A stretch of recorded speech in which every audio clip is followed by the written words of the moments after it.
Okay, so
do it.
test.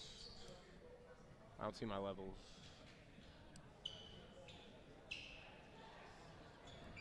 Check. Yep. Yes. No, we don't have one. Sorry. You ready? Yeah.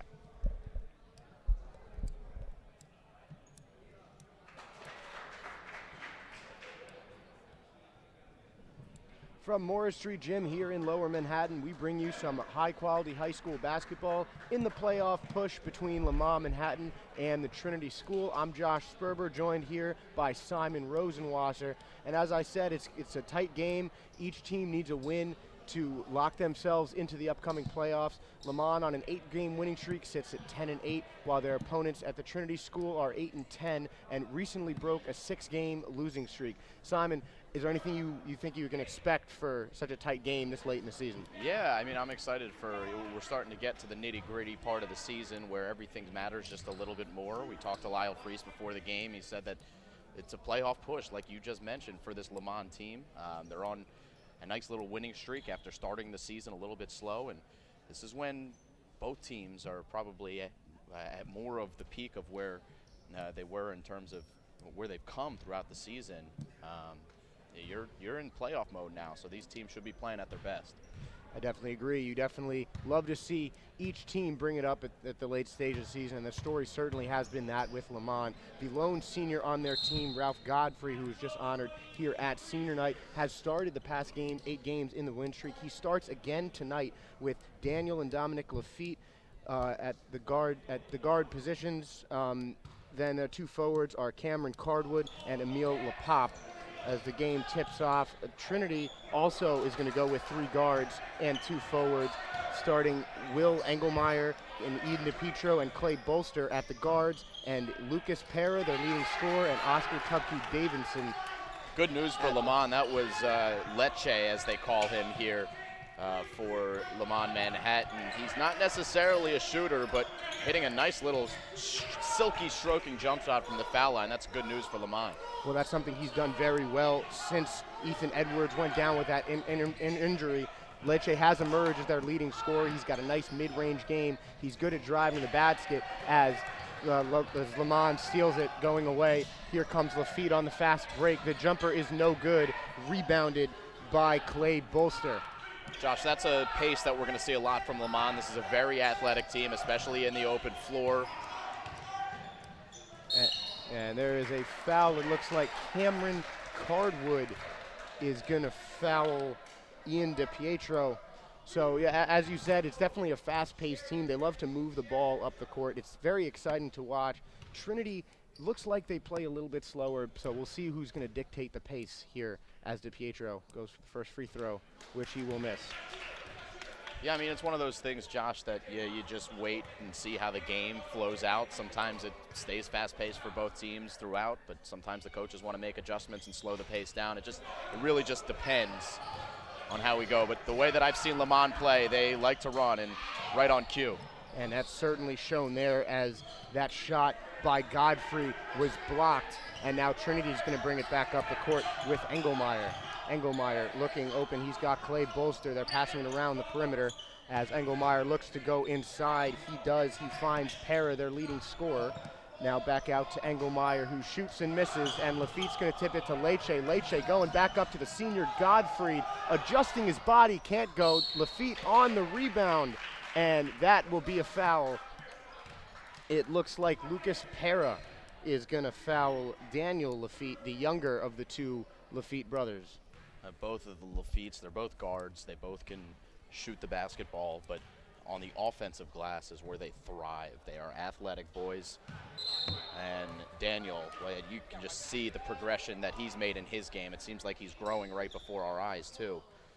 And it's going to be scary to see him play at a higher level when he starts to mature a little bit. But phenomenal player in the open floor, on the offensive glass especially. And starting as a freshman at any level is no easy feat.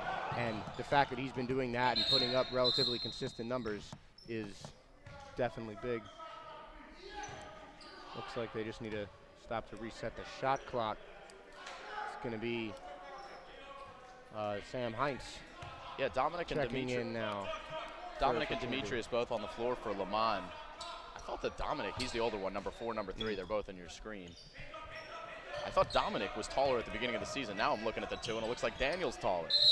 Well, his skills and his size might be progressing, as it looks like there was a foul off the ball.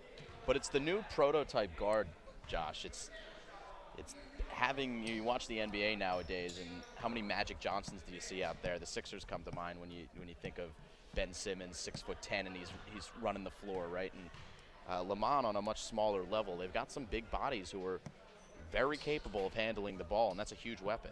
Yeah, they do have some good size in that team, and as you mentioned before, they like to push the pace. So having guys that are still probably growing a little bit with good size pushing transition, that means good things. And this is a young program. You know, Ralph Godfrey, the only senior who was honored at senior night before the game today.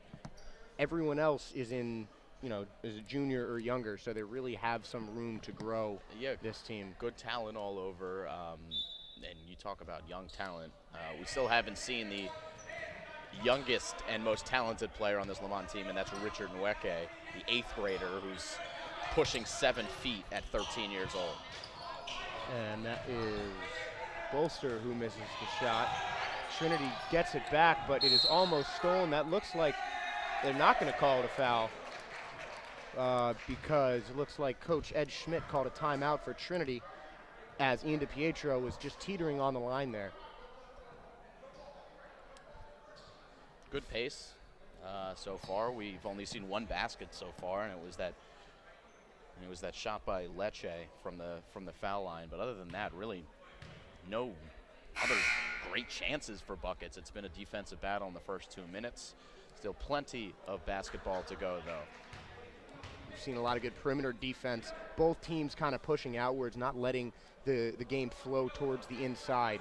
And that, with a team like Leman, they really like the mid-range shots, and they also like to play in the paint as well, but they need to start firing up those mid-range looks if they even get an opening. I think if you're the key to success for Leman is to get misses from the other team, to turn the other team over, and then get out on the floor and run, and we haven't seen them do that yet. We saw Ralph Godfrey miss the only real opportunity at transition points.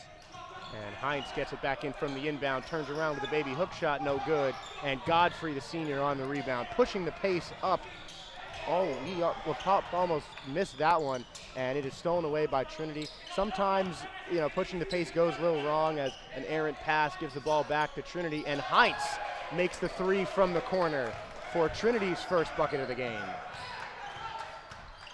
Here comes Dominic Lafitte, holding the ball up at the top of the key. Lecce out to Godfrey, back to Lafitte for the open jumper. It is no good. His brother, Daniel, is going to corral it inside. The reverse layup is no good. Yeah, they just got to finish right now. I mean, it's just not falling here in the early going for Leman. They are getting their looks, but they have just made one basket. No free throws on the day either, as they get the inside into Para, no good. Off the rebound, no good again. And Para comes up with it off the bobble, putting it up, falling down, no good. It's like there's repellent on the rim. Yeah, nothing. That's a great pass in from Lafitte. Godfrey can't connect on the reverse layup. Layups either way. Both teams got to hit their layups. Good defense is being played, but a lot of missed shots for both teams. Some good opportunities as Heinz has the ball at the top of the key. Bolster into the corner, down to Para. Back up to Heinz for the 3. It's good. 2 3-pointers for Trinity, and they're up by 4 halfway through the first quarter. Nice work by Trinity, working the inside-out game in the last couple of possessions, finding the open man for 3. And Godfrey has the ball up top, patching it to Lecce in the middle. Back up top to LaPop. They see Lafitte inside, down low, almost stepped out of bounds as Lecce drives from up top. Back into Daniel Lafitte, who can't get it to go, gets his own miss, and he's fouled back on the way up. Yeah, this is just, it's in their head at this point, Josh. They're getting the looks. That should be an easy 2 points for Lafitte. Obviously, they have the capability. As there's some bodies hitting the deck. Well, it looks like Lafitte actually went over the back under the basket there, as it looks like Ian DiPietro traveled and gives the ball immediately back to Leman. And substitutions coming in. We have Will Engelmeyer, the starting guard, checking back in for DiPietro. Noticing Trinity coming out in a 2-3 zone. I think that's a solid coaching decision if you are Trinity. And that's a block.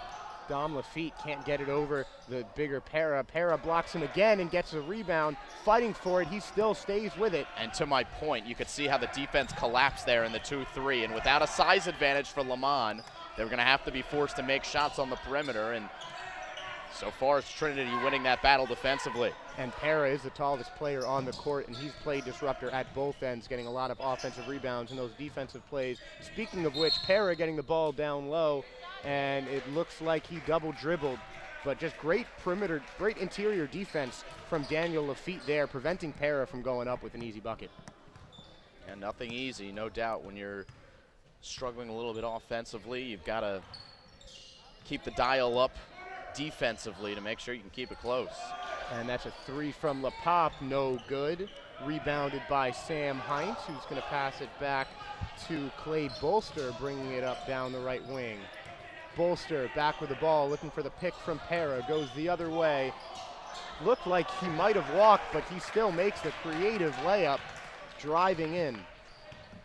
And it's 8-2 Trinity on an 8-0 run.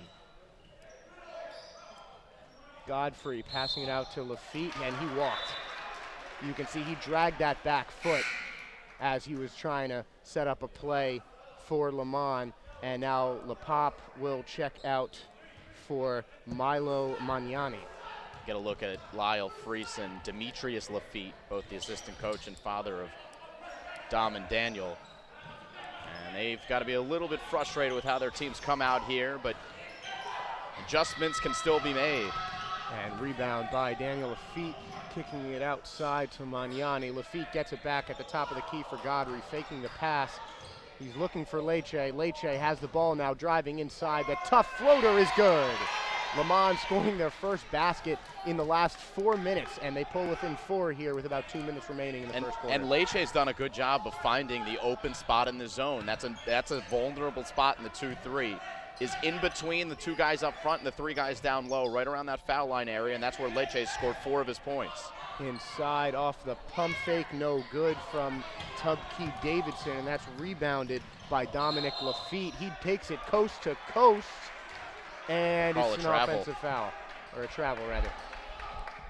He's done such a great job on both ends of the glass. Lafitte hasn't got a lot of buckets, as no one really has on Leman, but rebounding, he's done such a fantastic job. Yeah, right now everything is fine for both teams, you really could say, but it's just finishing. I think we've seen some buckets on both ends that both teams wish they could have had back. And Magnani with a hustle play on defense, stealing it. Godfrey has it. He's going to slow it down, bringing it up the court, trying to take it himself. Leche with the ball on the wing, driving inside, back out to Lafitte for the open 3. It is no good. And that looked like it went over the backboard. Yeah, it hit the shot clock or a pole up there, and that means it's out of bounds. But leading to open shots, they're doing the right thing, as we've got number 31 and Alex Damiba checking in for Leman. Give them some size down low. They've been getting beat on the board. We still have not seen Richard Nweke. Gonna look for him to key on Para, as Heinz has the ball in the corner, passing it back out to Bolster. Back to Heinz in the corner. Magnani's fighting for it, and it's a jump ball. This is good work by Milo Magnani. He is going to be an important player in this game. I think it's been apparent so far. He's one of their better shooters on the team. He can knock it down if you leave him open, but that energy that you have from Leman, being able to get on the floor, the Greg Paulus, if you will, of Leman Manhattan. If you remember Greg Paulus, the ultra scrappy point guard for Ohio State back in the day. Or no, for Duke. That's definitely what Magnani has been. You can clearly see it on the defensive end, making contributions as Lafitte takes the ball on the left wing, driving inside down the middle of the zone, kicking it out to Godfrey. Godfrey back in, the nice pocket pass to Lafitte, trying for the reverse, no. But Damiba cleaning up the glass there, and Leman pulls within 2 with 30 seconds remaining. And Clay Bolster taking it up the court. They look like they're going to slow it down for the last shot. You can see Coach Ed Schmidt for Trinity holding up the one finger, wants them to hold it. And here comes Para. That is almost stolen. Lafitte, no good. And rebounded. The three is no good. And Lafitte chucking it up off the rebound, hitting the ceiling as we end the first quarter. So a tight defensive battle is the only way to describe that one, as the first quarter will end with the Trinity School holding an 8-6 lead over Leman.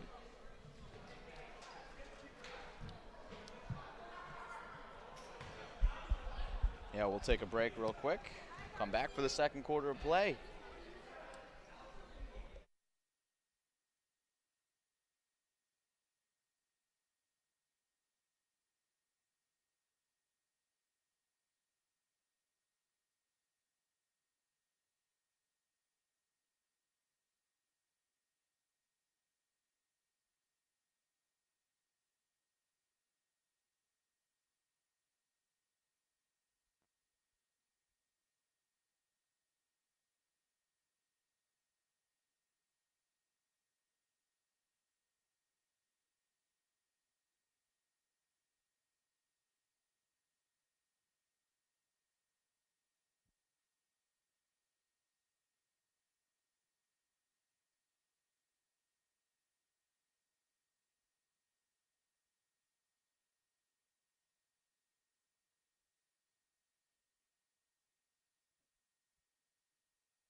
And we got the game back going. Trinity School has the ball. They're up 8-6 at the start of the second quarter, as Godfrey is going to foul Clay Bolster on the sideline off the ball. And what did you like from both teams in the first quarter here, Simon? I like the resiliency. I think that both teams are not playing at their best.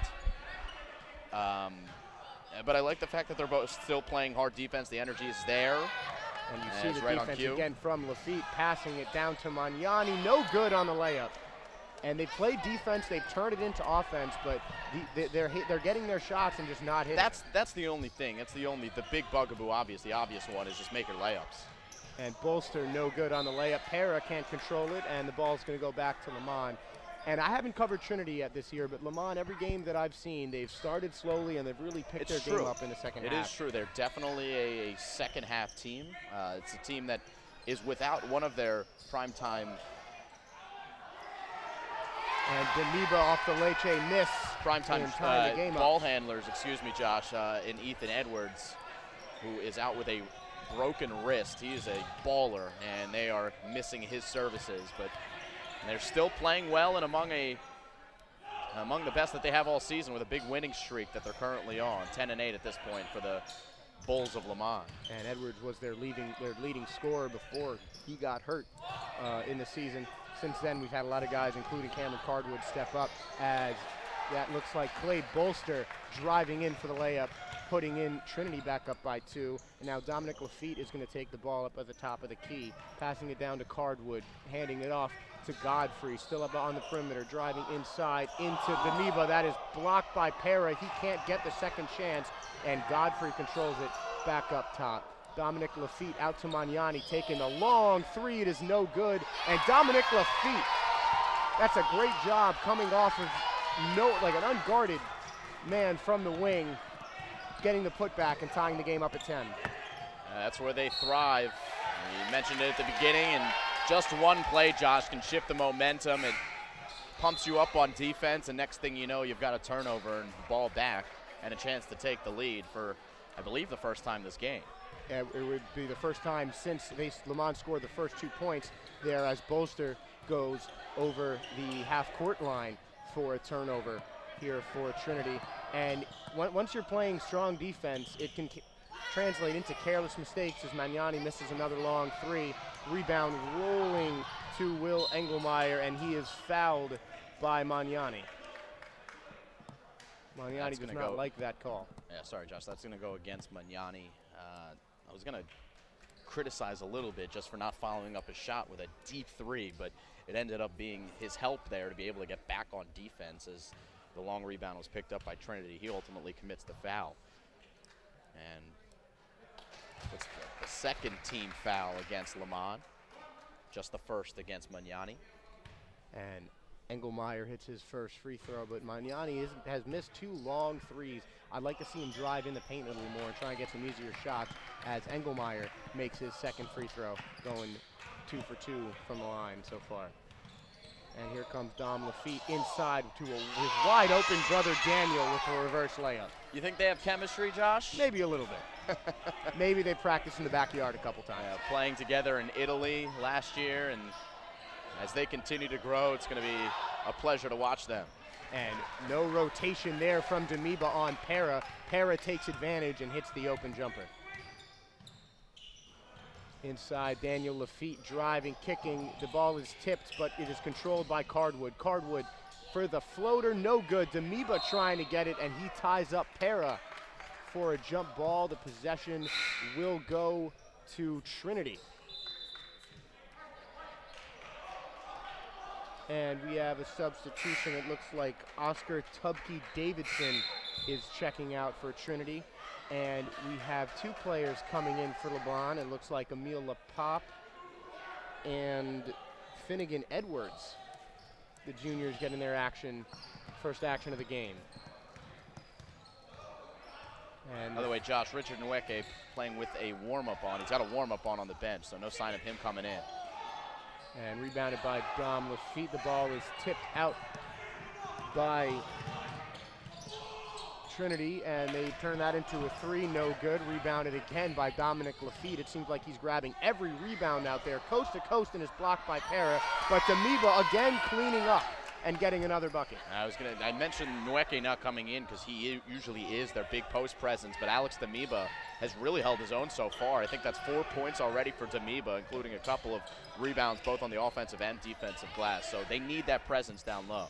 Bolster no good on the 3 as Lafitte grabs yet another rebound, and they see Damiba wide open inside. He takes the layup, and it's good. That's his 6th point of the game, and his first that doesn't come off an offensive rebound, as you were saying. Yeah, and showing the awareness as well, getting behind the D, and a good feed from Lafitte on the other end.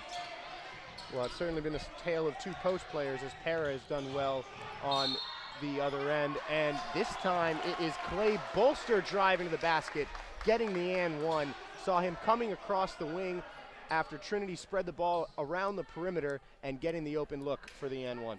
Yeah, big response. You could sense the momentum here in the last 4 minutes. Starting to shift in favor of Leman, but that's a big answer by Trinity.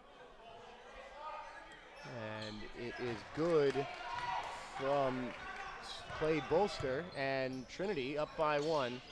The Lafitte brothers taking it at the top of the key. Dominic tries it, doesn't look. He trying to give and go to Daniel. He's left open and misses the mid-range jumper.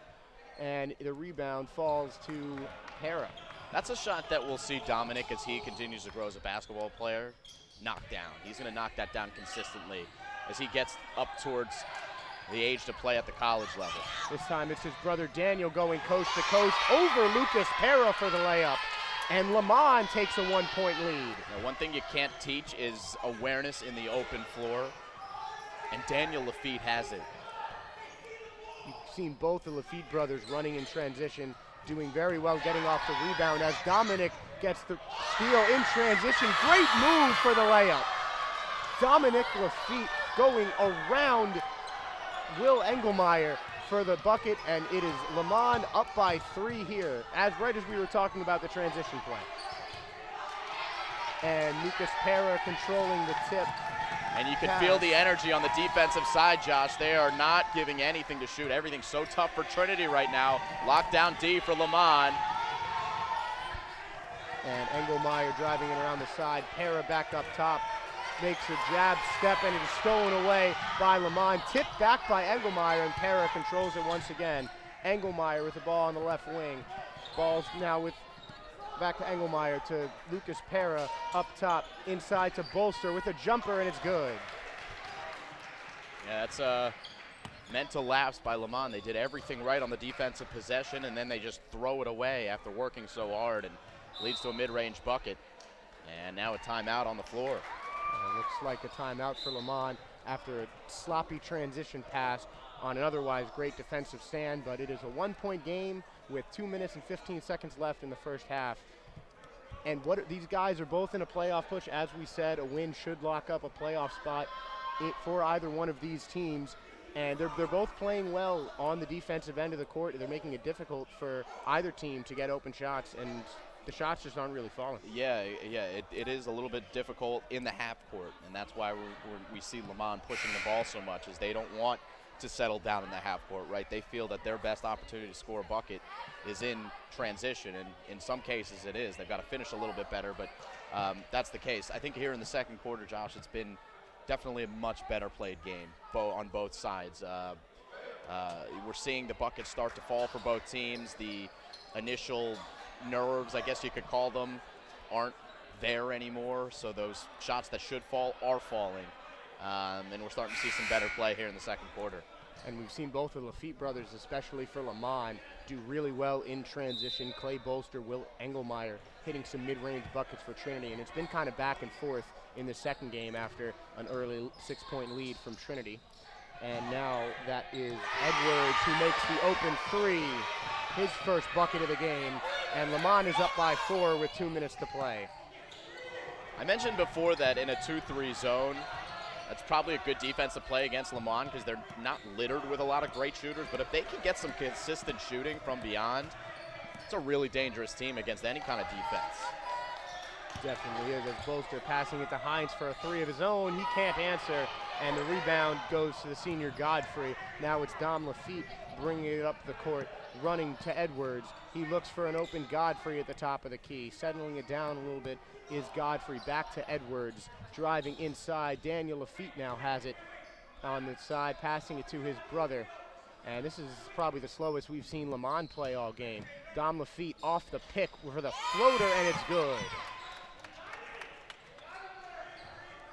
Off the body, it was kind of contorted in a weird way and was still able to get that one up there and good. He's just so creative with his shot selection there as Clay Bolster drives it in, and he gets the floater. Sorry, that was Will Engelmeyer with the bucket for Trinity. Under a minute to go here, and it's a 4-point game. It's gotten a lot more exciting in the second quarter as Godfrey takes the open 3, no good, and that looks like it'll be a foul on LaPop. We got 3 substitutions coming in. Cameron Cardwood, Milo Mignani, and number 31, and Alex Damiba back in the game. We just saw Leman slow the pace. I thought it was because they wanted to milk the clock and go into the locker room with a lead, and Godfrey chucking up that shot. I don't think that's a great shot when you're trying to do what I just said they were trying to do. He's not known as a 3 shooter, but he had an open look, thought he could take it. That is an open look for Clay Bolster, and he knocks it down. And now Trinity is within 2 as the shot clock turns off. Yeah, shot clock turned off, so you can hold for 1. And this again, guarantee yourself that lead heading into halftime. This is one of the times Leman will consciously slow down the possession. Lyle Freese calling out the plays for Dom Lafitte. He has the ball at the top of the key. Up to Cardwood. Cardwood over to Godfrey. Looking around, good interior defense, and Magnani is forced to chuck up a prayer that he will not make. He wanted a foul, but he will not get it, and that will end the first half. Milo's heading to the line. Yeah, wow, he wasn't even on our screen because I was zoomed in here, and he was, like I said, Milo, he's a kid that isn't afraid to shoot from anywhere on the floor. And limitless range. He is not afraid to do a lot. He's a very gritty player, as we've seen, as he misses the second one. Yeah, I'd like to see him knock down some free throws, though. There you go. He gets 1 of 3, but a little gravy on top of what would have been a 2-point lead. So a 3-point lead for Leman heading into halftime. And we will take a break here as it is, as you said, a 3-point lead, 26-23. We'll be back after the half here on the play-by-play.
Welcome back to Morris Street Gym here as Leman Manhattan leads the Trinity School 26-23 at halftime. It was a back and forth first half, a lot of lead changes, a lot of fast-paced play, but Leman has come out on top so far. As you mentioned before, Simon, they're a second half team. What adjustments does Trinity need to make to get back into this one and really try and come out on top for them? Trinity's going to have to start making some shots from beyond. I think that's going to be a big thing. They start getting it going from beyond. I think it's tough to beat any team. But I think we're going to start to – I think it's going to be a close game. I really do. Leman did come on with a nice momentum swing in that second quarter, and we saw most of the scoring happen in that second quarter as opposed to the first. I expect to see a tight game from here on out. It certainly has been a tight game. The largest lead has been 6. That was at 8-2 in the first quarter as Engelmeyer misses the 3. But it's definitely going to be about who controls the pace more in the second half. I think in the first half it was a lot slower than Leman would have liked. They certainly tried to push their pace. What are your thoughts on that since both these teams play at such different speeds? Yeah, I think Trinity has a little bit of an advantage in the half court because they have the size advantage. For the most part, they've got a number of kids. They get it done underneath, but they've got to finish. As you just saw, they had a pretty good possession there in the half court and should have scored, but couldn't finish. And Dominic Lafitte, who is tied for the Leman's lead in scoring, misses that. And there goes Engelmeyer missing the layup, and that is cleaned up by your leading scorer of the day, Clay Bolster. He's got 10 now on the game, as it is a 1-point game here at the start of the third. Yeah, I think the number one key for both teams is the buckets that you should score, you got to put home. You're absolutely right, and we've seen a lot of open looks get missed. Some even get blocked as Bolster blocks the younger Daniel Lafitte there on the wing, and he's going to take it back up now for the Trinity School. But we've seen some better shot selection, better shots like that open 3 that was canned by Oscar Tubke Davidson, and Leman takes their first lead of the second half. But we need to see some better shots. There's been a lot of shots in contention by both teams. Strong defense on the interior as Leche missing the open jumper. Demiba can't corral the rebound as Lucas Pera. Good attack, though. Again, that's Cameron Cardwood flashing to the high post in the 2-3. That's a vulnerable spot, and we've seen him knock that down. So not a bad shot there by Cardwood. He is certainly a mid-range guy as Bolster again gets the bucket. He's got all 5 in this second half so far, and it's 30-26 now for the Trinity School. Leman got to work through those pick and rolls a little bit better. And Lafitte brothers passing around. Now Ralph Godfrey driving it down low. Demiba is blocked by Lucas Pera as Bolster is going to take it down court for the Trinity School. And stolen by Dominic Lafitte. He should make this open layup, and he does. 30-28 off the transition bucket from Leman. Key for Leman, Josh, upping the pace, and that's what they're doing right now. They're trying to speed up the tempo here on Trinity, force them into some turnovers, like the one that Dominic Lafitte just was able to force and get to. You could see the start of those last couple possessions, they're trying to trap the Trinity School up at the top of the key, force them to make quicker passes as the shot is no good. Dominic Lafitte running it down the court as he's been doing all game, but he can't make the layup. Got to make your layups. He's had a lot of opportunities, made many, and Bolster with a fantastic spin move inside. He himself is on a 9-0 run, and it's 32-28 now. Sorry, 9-2 run, my mistake. And Cameron Cardwood driving inside for the easy layup. He is so good at starting from the free throw line, whether he pulls up and pops with a mid-range game or just gets it down low like you saw just there. We talked to Lyle before the game, Coach Freese, and he said that that's one of Cardwood's, that's a 2-pointer that's made. That's one of Cardwood's biggest strengths, is being able to attack the basket. Yeah, so it was surprising to see him come out and knock down those couple of mid-range shots. Well, Freese also said that he is developing his mid-range game as Lafitte gets the long rebound, and he's running and gunning again, and he is fouled by Will Engelmeyer and will go to the line for 2. But as you said, Cardwood's definitely been working on his mid-range game because any player who has an inside-outside game, a guy who can knock down those jumpers as well as drive in the lane, is a dangerous offensive player. Yeah, it's just versatility. It's just what more can you do on the basketball court besides your strengths? If your strengths are in a number of different facets of the game, then you're obviously a more valuable player to your team. And as these kids are just high schoolers, they are developing their strengths. They're still discovering themselves and figuring out what they're good at and what they're not good at. And that's all part of the maturation process. Absolutely is, as Dom Lafitte makes one of 2 free throws. Now there you see Leman trapping Trinity in the corner. That's Oscar Tubsky-Davidson. The ball is going to squeak out to Lucas Pera up top. And Heinz for 3, no good. He has loved that corner 3, but has only made one of those. As Leman almost got the ball back, but it looks like Leche Cardwood stepped out of bounds. And that's another careless turnover. We've seen a lot of those from Leman tonight. Yeah, they're definitely going to have to clean that up as this game goes on. Just under 12 minutes of game time to go. And sometimes that can be the drawback to a fast-paced game that Leman certainly likes to play as Trinity moves it around on the perimeter. Sam Heinz kicking it across for Bolster in the corner, and now down low to Lucas Pera. And that is a careless pass, and it's Daniel Lafitte who's doing what his brother does. And this time, he adjusts his body to make that layup. He wanted the foul but didn't get it, and Leman pulls within 1. Man, can make a good argument that that should have been and 1 for Daniel Lafitte, but impressive enough that he was able to spin that one off the glass. He does have a similar game to his older brother. Both of them very fast, love to run in transition, and can take those acrobatic shots. As Oscar Tubke-Davidson down low is fouled by Daniel Lafitte. Yeah, both are athletic guards, and both are asked to do a little bit more on the floor, especially when Richard Nweke isn't on there and Alex Damiba on the bench as well.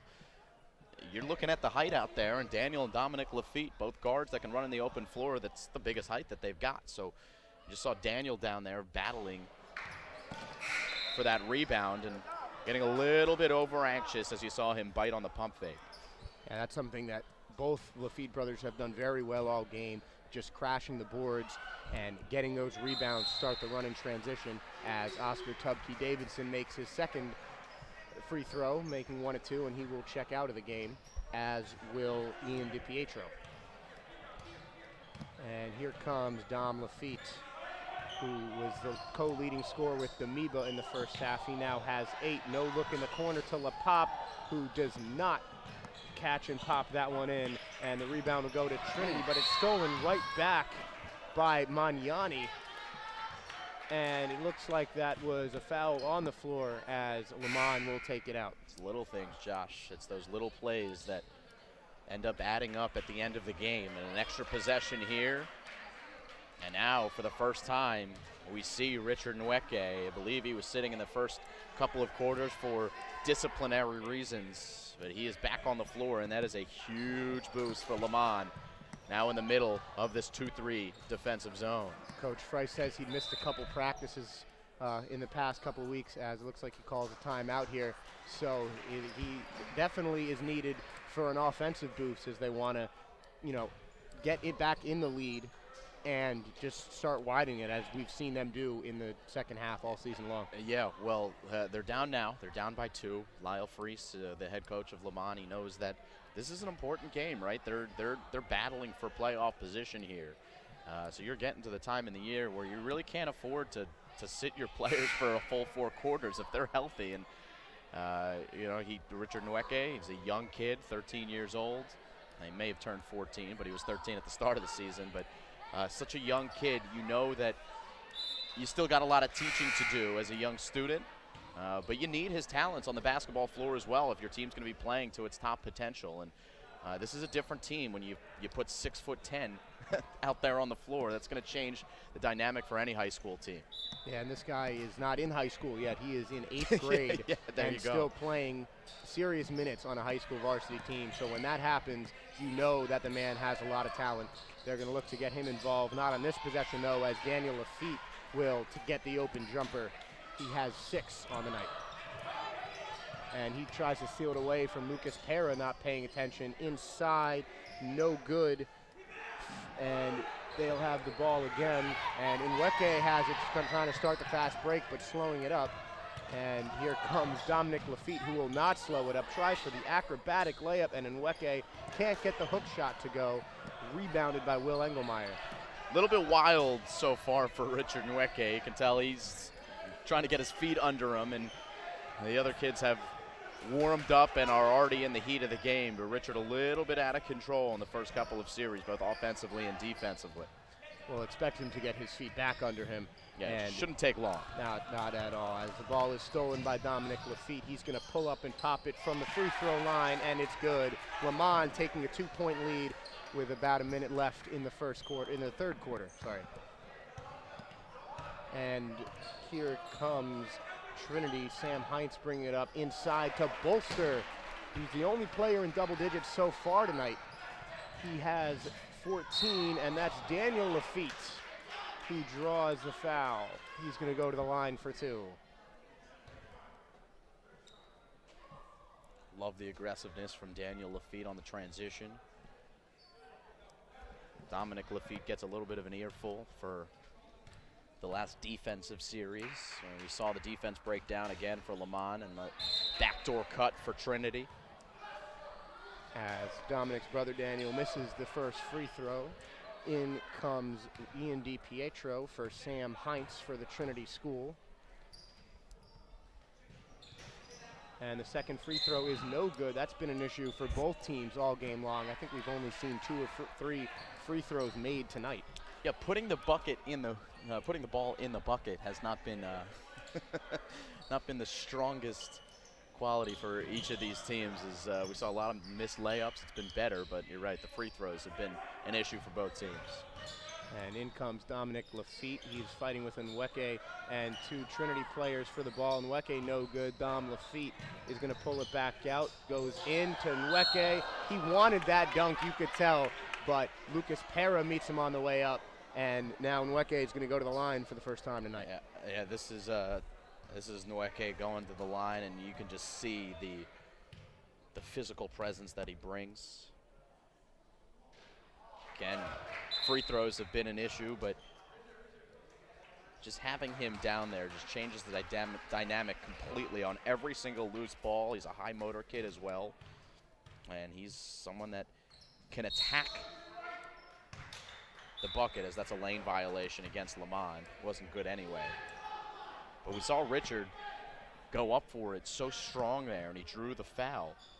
And this isn't a kid who's going to back down. He's an 8th grader, but he knows that he's better than a lot of kids on the floor. He definitely is, and Will Engelmeyer now is fouled on the fast break. Looks like Magnani got in there on the reach. But Nweke is, when someone told me that he was in 8th grade, I didn't believe them. Yeah. I mean, he is the biggest guy on the court, and he has so much talent and athleticism, but he's very raw at the younger age. Yeah, it is. He is very raw, and he's young. And the most important thing is, can he keep his head on his shoulders? That's the most important thing with every young student. And Cameron Cardwood driving the lane, and he gets the bucket. That's an athletic play by Cardwood. Something that they want him to do. They really want him to get in the lane and make those buckets, and he went up strong for that one. And now Leman has a 2-point lead. Magnani with a nice pass into Cardwood, draws the contact and the foul. Cameron Cardwood with 4 straight for Leman, and he's going to go to the line for a 3-point play. Yeah, well done by Cardwood. He braced the contact, and when you get so much air, you can kind of make the decision in the air. And Cardwood was able to finish well after bracing for that contact. As Cardwood will miss his free throw, and Dom Lafitte grabs the rebound, tipped down by Pera, no good. Daniel Lafitte can't get it, and it is on the floor. It's going to come up to Will Engelmeyer, who shrewdly calls the timeout there. But on that foul shot, you saw Cardwood, I believe he had Daniel Lafitte on the other end of the court. He could have made a pass around the defender. Instead, he chose to absorb the contact and go up with it. That's a heads-up play that Leman wishes they could have got just a little more out of, but they do have a 4-point lead thanks to Cardwood's last 2 buckets. That's correct, and we just saw that most recent loose ball. I heard Coach Freese yelling out, "Get on the floor." I love that. I love that. Get on the floor is right. And when you see the players hit the deck, it's just a good indicator of what their effort level really is. And on that, I think it's Trinity who's going to have the ball here. It is. And even with 11 seconds left, 4-point lead. And Coach Freese knows that this is going to be a close game. Every little possession counts. So get on the floor and make sure that you secure possession for your team. And Will Engelmeyer of Trinity got on the floor, and he did secure that possession, call the timeout. He's going to bring the ball up here as Leman pressures them, leaving Bolster wide open. He's looking inside for Parra. Instead takes it himself, and it's blocked by Nweke. And Magnani's going to take the open three, and he makes the buzzer beater. Milo Magnani missed the buzzer beater and got fouled at the end of the first half, but this time, open court in front of him, cool, calm, collected cash. You talk about a way to end the quarter. Down there on the other end with 3 seconds left, even less. I think that was a block by Richard Nweke down low, and the outlet pass down low, and Milo Magnani with the old little leaner, the NBA Jam leaner. I don't know if you remember NBA Jam, where you could take the three-point shot and kind of lean in and you end up shooting it from the foul line. That was Milo Magnani there at the end. We'll have to go back and look at the replay here on YouTube to see if he actually got that off in time, but good bucket. It was nothing but net, and man, how about the momentum Leman has going to the fourth quarter? It looked like he did. A 7-0 run for Leman at the end of that quarter, including 4 straight from Cameron Cardwood. But this is exactly what we've seen from Leman. At the end of quarters, especially in the second half, they're known to just push the pace, get those buckets, and just make those good second half adjustments to close out the game strong. Biggest adjustment, the score is 35-33 in favor of Trinity before Nweke came in with 4 minutes left in the third quarter. And Leman's on a 11-2 run since that point. So something changed, and that's the most obvious indicator of what did change is you've got your stud 8th grader in there. But it's not just Nweke. We saw Cardwood attack the hoop. We saw Lafitte with a couple of good plays. And then, of course, Magnani knocking down that 3 at the end. And when you start to feel like yourself and all the players that should be playing are, it puts everybody in a good position, right? It makes you feel more at home. And we certainly saw that presence from Nweke on that Magnani buzzer beater there. He stuffed I believe it was Lucas Parra down low, and led to that fast break, which led to the end of quarter heroics as Magnani picks up a foul. He's been a very aggressive defender all night. This time he reached in on Will Engelmeyer. And it will be Sam Heinz taking it out to the side for Trinity. Heinz getting the ball back. He goes in for the layup, and it's good. His first points inside the arc this game, as Leman now leads by 5. Leche Cardwood seeing the open lane and getting the easy layup, and that's just careless defense. The zone did not rotate there for Trinity as Cardwood adds his 6th of the half for the bucket, and that's a great pass inside, but that is swatted away by Dominic Lafitte. He came from out of nowhere to knock that one away. All these kids, they're getting up and down the floor, and you gotta love it, the defensive intensity. A foul's called, but all these kids want to make plays and bring down the house with big-time blocks like that, and that's good work by Lafitte, good aggressiveness, but maybe did get a little bit of the body. As Engelmeyer makes the first free throw, it looks like he got a little bit of the outstretched arm of Engelmeyer going down, but initially on that rejection, he got all ball and swatted that out of bounds as Engelmeyer makes 2 of 2 from the line as Dom Lafitte comes to push the ball up the court. Right now, getting the ball back is Lafitte, making some jab steps into Leche, out to Magnani for another 3. He tried to kick out to draw the foul. It didn't work. And Dominic Lafitte hustling in there to tie the ball up. And it looks like it will be Leman basketball on the possession arrow. So it's good to see Dom Lafitte all game long, whether he's been pushing it on offense or aggressive down low on the boards on defense. He has been a huge factor for Leman in this one. And that time, Magnani can't control it. He was diving to try and get that one prevented from going out of bounds, but it'll be Trinity getting the ball on the turnover. As the game's leading scorer, Clay Bolster, brings it up the court. Sam Heinz at the top of the key. Inside, way over the head of, I think that's Ian DiPiet. No, sorry, that is Oscar Tubke Davidson, who couldn't control that high pass from Heinz. And it looks like the Leman Manhattan Bulls are making a substitution. The team's only true center, Alex Damiba, coming in for Daniel, or not for Daniel Lafitte. I didn't see who came out for him, but Lafitte has the ball in there, and he can't get it to go. Lucas Pera on the rebound. Bolster kicking it out to Engelmeyer, driving it in around Damiba, and a foul is called.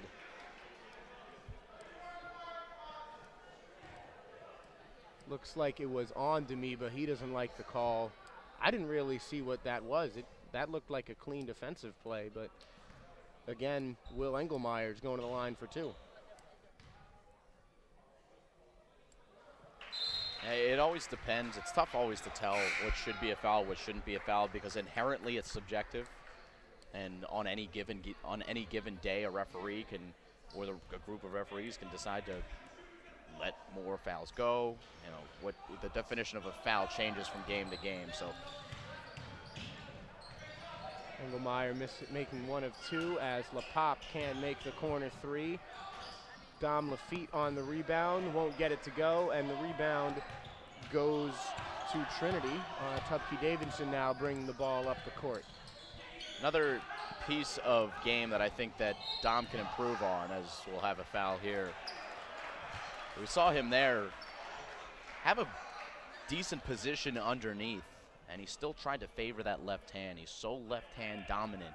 And I think that if he had the ability to go up with his right hand, it would have been a fairly easy bucket to go around the defender, but he's so favoring that left hand that makes the shot a little bit tougher, and ultimately it didn't fall. Yeah, you've seen a lot of plays where he's had to turn around and contort his body, as it looks like Ed Schmidt will call the timeout for Trinity. And he's really had to go away from that right hand, because as strong as his left hand is, that's clearly his number one option. He doesn't seem to want to go right, whether or not he has the has the skill to. And to be fair, he's gotten it done, and he is more than a quality player. In fact, a good Absolutely. player with just using his left hand. And even at the next level, you can think of players who have only had one hand. The one that comes to my mind is Rick Jackson, who played at Syracuse about 7 years ago, right? He was a dominant force. He was the Big East Player of the Year one year, but he did not, it's zero right hand. He could not play with his right hand. He could only score with his left. So even at that level, you see people succeed. Now, Rick went on to the NBA, and he wasn't able to have a career, at that level without having both hands. But certainly at the high school level, you can definitely get away with having one hand, but as you want to improve as a basketball player and make it to that next level, I think it's just something that Lafitte can definitely improve on, and all basketball players can improve on is obviously working on their weak hand, but certainly the Lafittes, they're phenomenal in their own right, but they develop that weak hand and truly unstoppable in certain forms. And Dominic Lafitte he's really controlled the tempo of this game, a lot of it, and he leads Leman's scoring output with 10 points tonight, as Trinity will inbound the ball. Pera down low, kicking it out to Engelmeyer. Sees Bolster up top, pulls up for three, and it's no good. And the rebound is going to be tied up. And it looks like Tubke Davidson wanted a foul, but it looks like he's just going to have to settle for the ball, as he got tied up with Leche Cardwood down low. Pera from the wing, no good. Cardwood can't control the board. Dominic Lafitte on the tip out, and a great pass inside to Damiba for the layup. That's just a heads-up play from Dominic Lafitte, seeing the open man ahead of the court, and Leman extends its lead to 6. And Bolster, I don't know how he got that one up. He was below the waist of, it looks like, Dominic Lafitte, but just a great job of contorting his body and willing that ball to go in as he leads all scorers tonight with 14. Wow, impressed with Trinity. And certainly Bolster, he's been really, when they've needed an answer, and Leman looked like they had the momentum coming for them here in the second half especially, Trinity has had the answers, and we've had a tight game here. This is far from over. As Daniel Lafitte misses the three, his brother tries to grab the rebound, can't do it, and Tubke Davidson will take it up for Trinity. And you're absolutely right about Bolster. He, as I said, he's the leading all scorers tonight. He's made some difficult shots. Right there, Dom Lafitte steals the ball from him. He drives in with a hop step, and that looks like it's blocked by Tubke Davidson. And Leman will take the ball out on the baseline. Whistles have been a little bit inconsistent here, Josh, and I think Coach Freese wanted a foul called on that most recent drive by Lafitte. We got a kick ball here, so we'll do the throw-in again. And Dominic Lafitte takes the ball off the inbound. Leche Cardwood looking to drive. He does. The floater is good. And in the second half, Cardwood. He turned on another switch. The athleticism. I mean, he started his launch there from beyond the three-point line, took 2 strides and was able to get the runner.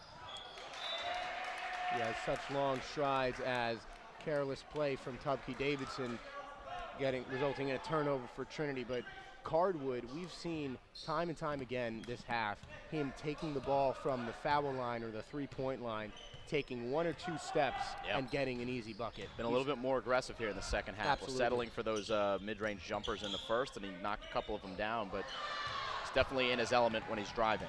And Daniel Lafitte telegraphs that pass to his brother, but Bolster can't control it, and Dom gets it right back, and he will get called for a double dribble. And Freese is not happy with that one. They had a transition opportunity to get running and try and match their largest lead of the game. Yeah, the words that came out of his mouth were trust him, and the reason there was a turnover there is because he didn't make that extra pass. You got to trust your teammate to make the play and continue on. If you try to do too much yourself, you end up hurting yourself, and that's what Leman just did. And this time it's Bolster saving it from going out of bounds. The pass intended for Lucas Pero, who now gets the ball inside. Great defense down low from Cardwood, who comes up with the rebound, and he's on the floor fighting with some Trinity players. They'll get the ball back. Bolster tries the reverse, and he's fouled. I don't think Damiba needs the foul there. I think he's got to trust his body and realize that, you know, he's got the ability right there, and he's got the superior position. That would have been a tough shot for Bolster to put that one up. So all you got to do is stand tall, put your hands up in the air, and don't move. No foul. Instead, Damiba got a little bit aggressive. As Bolster makes his first free throw. That's a problem with a lot of young big men. You see it at all levels, even in college.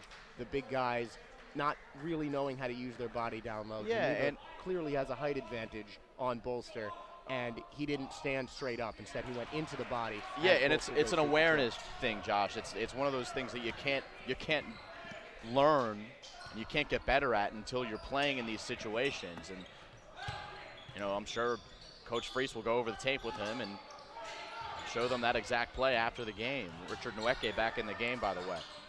And he's going to kick it back out to Dom Lafitte after not getting anything inside. Lafitte trying to pass it, and that is going to go off of Tubke Davidson's foot.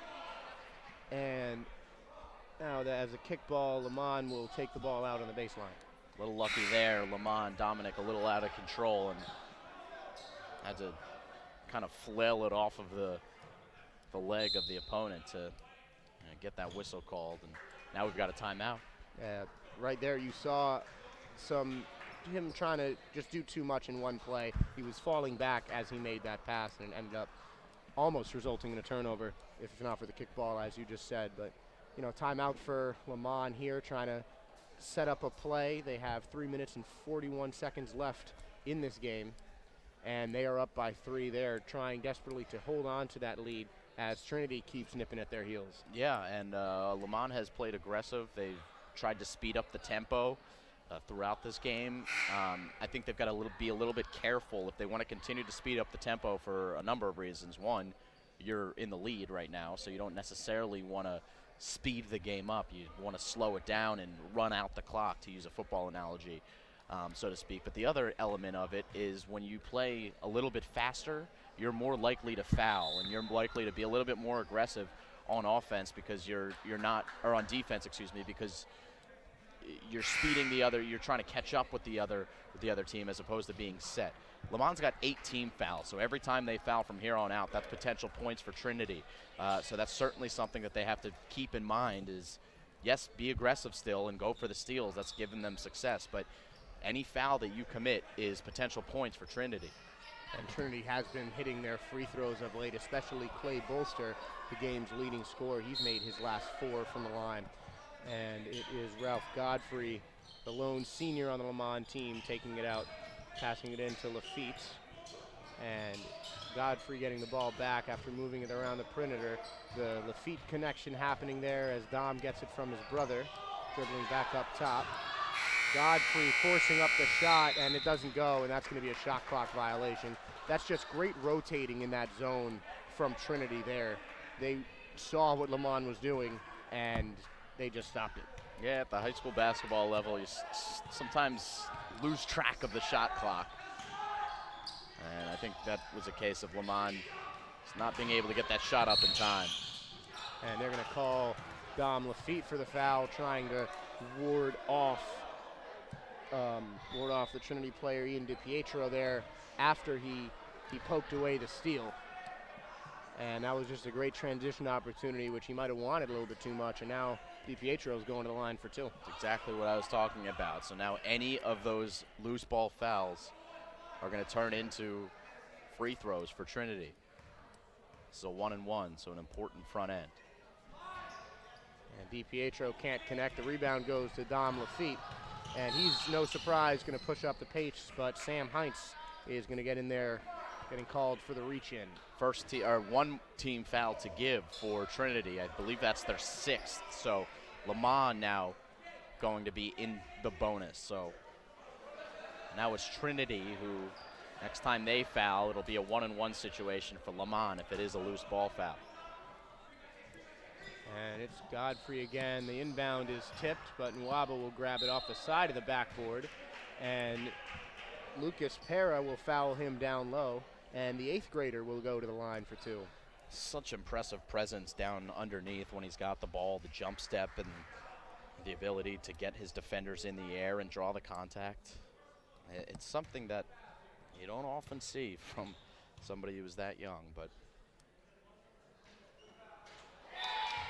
lucky roll there for Nweke on the free throw. Now, we've talked about foul shots being an issue for both teams, and it's a little bit more amplified now here in the guts of the game. Closing time, you got to make these free throws as Nwaba does.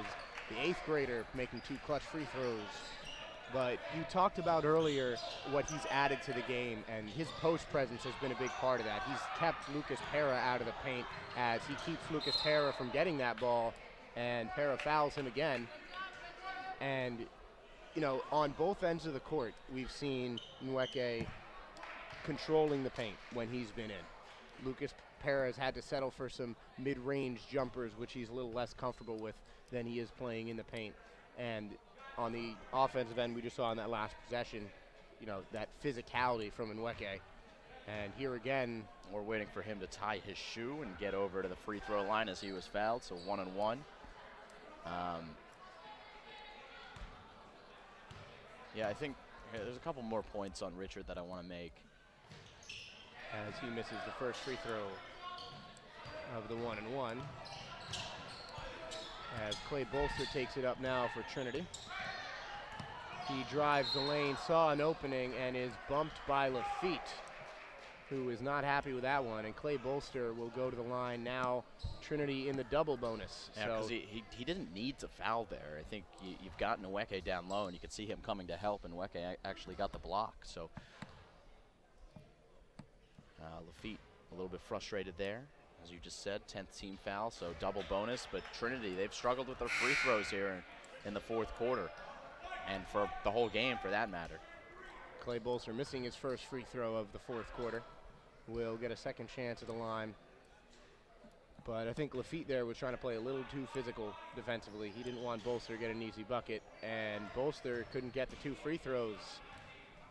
And Leman's lead remains 5 with 2.5 minutes left to go in this one.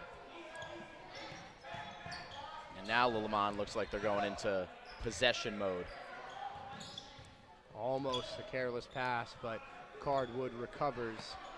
But this is it's a new thing to see Leman playing as slowly as they are. But as you said, they've got to run this time down. And Emil Lapop travels. And some time was taken off the clock, but you know they wanted to get a bucket on that one. Yeah, they did. But like you said, time taken off the clock with 2 minutes left and a 5-point lead. That shouldn't be taken for granted. That's still a net positive possession, if you will, for Leman, even though they didn't score. And the slower tempo Leman is playing is something that Trinity prefers as Sam Hines takes the Lucas Pera miss. And Clay Bolster, who's been on his game all day long, hits the corner 3 to bring Trinity within 2. Perhaps they shouldn't take their foot off the gas pedal yet. It's only a 2-point game. You don't want to play too fast this late and give up a transition opportunity for an easy deuce, but Leman's doing a good job spreading the ball around as Lafitte looks like he was fouled. I believe Will Engelmeyer was the culprit on that one. And Dom Lafitte, his aggression has been a positive point for Leman all game long, and he's going to go to the free throw line for 2. It comes down to a 1-on-1 here. Got to hit that front end.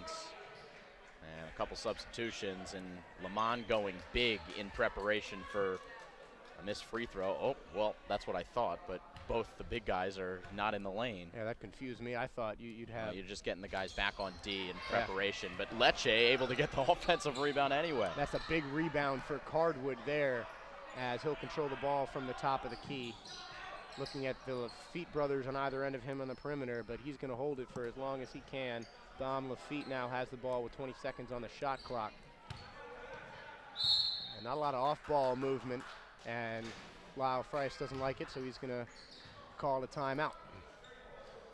So 1:12 left to go in this one. It's been an exciting game. Leman has been in control for most of the second half, and they lead by 2 as this game nears its close.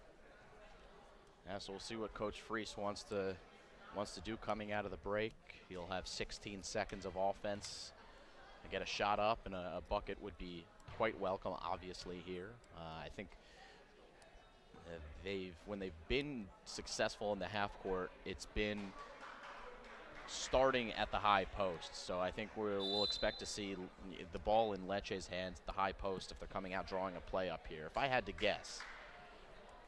Yeah, Lecce's done a great job this half, as we've talked about for a lot of the second half. He's done a great job coming from the top of the key and making those clutch drives down low. Yeah, Trinity has stayed in the 2-3 zone throughout, and when you're looking at that, and you've had success dissecting it one way, that's the way that you should continue to do so.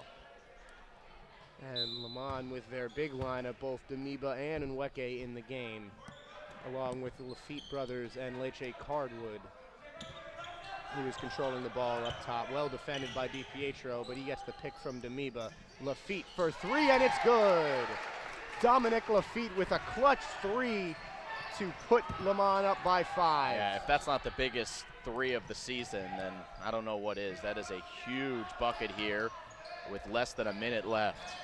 That could be a playoff clinching 3 for the Bulls here.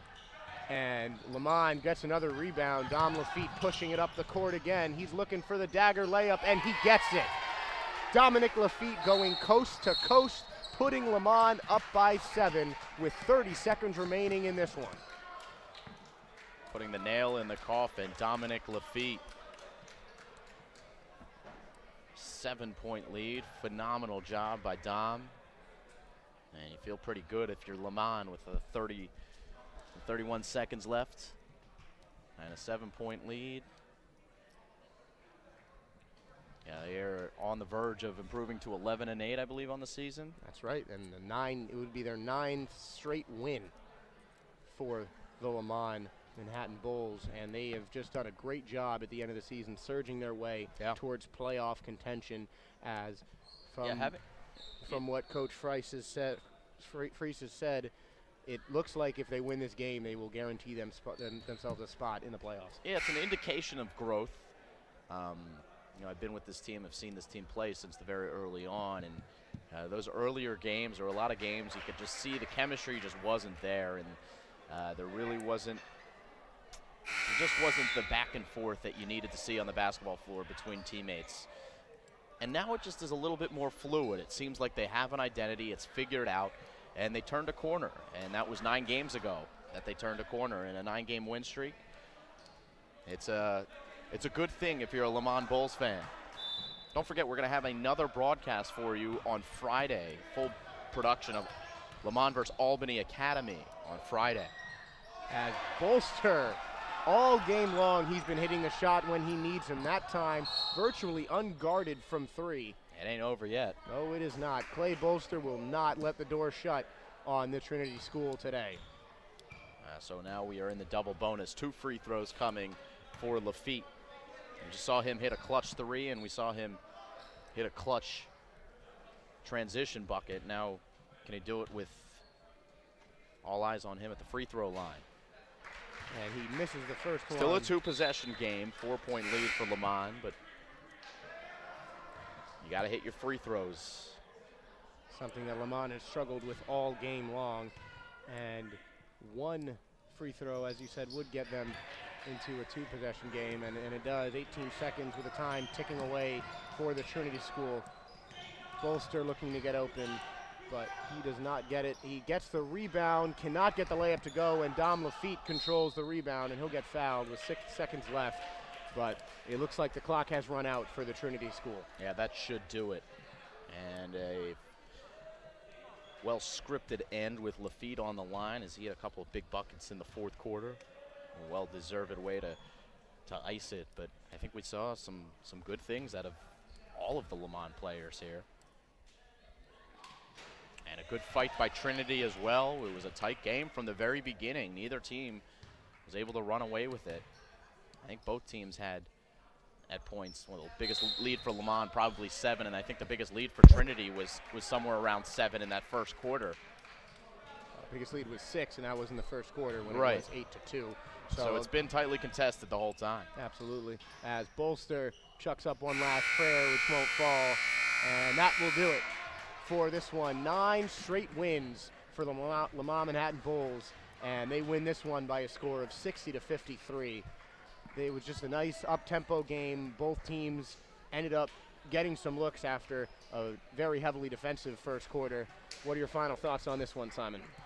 My final thoughts, good performance by Leman. It was an entertaining game, I thought.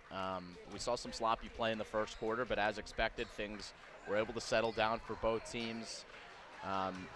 Leman showed that they're an athletic force to be reckoned with. We saw Richard Nweke play what 7 minutes in this game, and still his presence was known.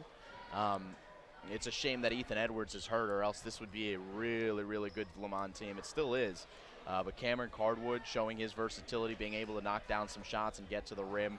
And, of course, the Lafitte's showing their ability in transition, doing fantastic as well. We even saw a couple of players, Finnegan Edwards, knock down a 3. So I think it was an overall good team performance. Not an easy team performance, but that's sometimes the most beneficial. When you're in one of those hard-fought contests, you learn the most from those. So overall, I think you should feel pretty good if you're Leman heading off the floor. And they certainly faced a battle from Trinity. Over 20 points from Clay Bolster, and he seemed to just hit any shot he wanted when they needed him to. But as you said, a great team win from Leman. A lot of contributions from a lot of different areas. Good to get Ralph Godfrey the win on Senior Day, although it will not be his last home game here. We do have another broadcast on Friday here, and it should be a good one. You know, more playoff push for Leman, hoping to extend that win streak into double digits. Yep, should be fun. Albany Academy versus Leman right here. I believe it's at 5 p.m., but in and around that time, just be on the lookout for a live stream. Well, thank you all for watching this one. It was a great contest, and we will have another great one for you on Friday from the Play by Play Sports Network. I'm Josh Spurman.